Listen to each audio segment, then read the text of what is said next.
So episode 2 of the last season of Game of Thrones was pretty interesting. It gave us largely what we wanted. The interactions between Brienne and Jaime, also Jaime and Bran finally met up again.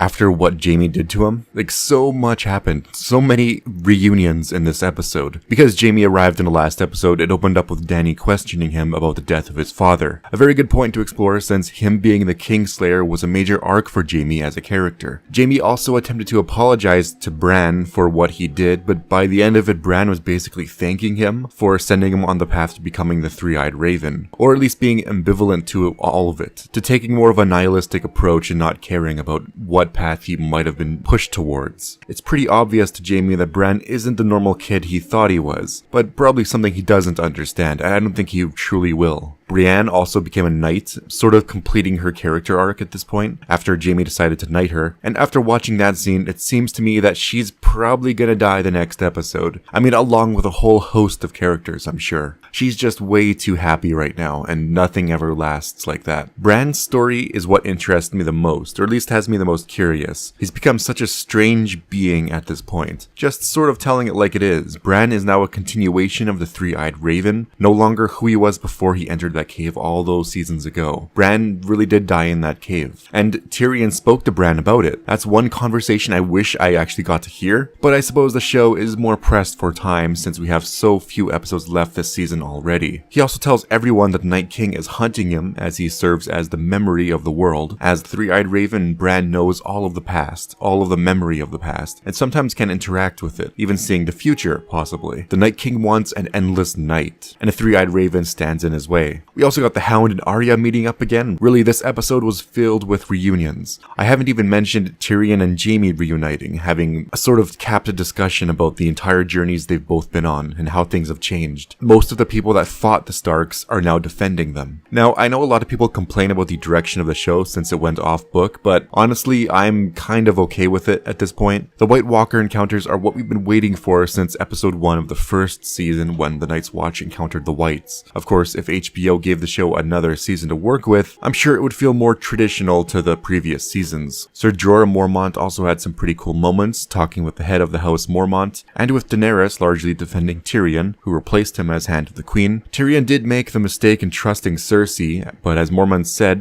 Tyrion's strength is his mind and learning from his mistakes. And I'm sure Tyrion will be redeemed by something he does in the next episode. This episode basically dedicated itself to the preparation of everyone dying. That's the impression we're left with. This reminded me of Helm's Deep actually in Lord of the Rings, where there was this overwhelming sense of dread before the orcs arrived. Many people are going to die in the next episode. Some people we know could even be turned into whites following the Night King, which is just going to be amazing to see. The big reveal at the end of the episode came when Jon outright told Dany that he is the son of Rhaegar. Dany doesn't believe it but comes around quickly. I really wonder what Jon will do at this point after the battle. Will he reaffirm to bend the knee to Dany again to avoid conflict, that the Night King has to be destroyed, or will he play his stake at the Iron Throne like he has the right to do? Jon doesn't seem like he's ever wanted the throne at this point, so I kinda think he'll follow the Duncan and Egg storyline and give up his right to leadership because he loves Dany. One thing's for sure, it's certainly not going to be the focus of the next episode. We might not even get a continuation of that storyline until the episode after that. The very last shot of the many lieutenants the Night King has was also very interesting.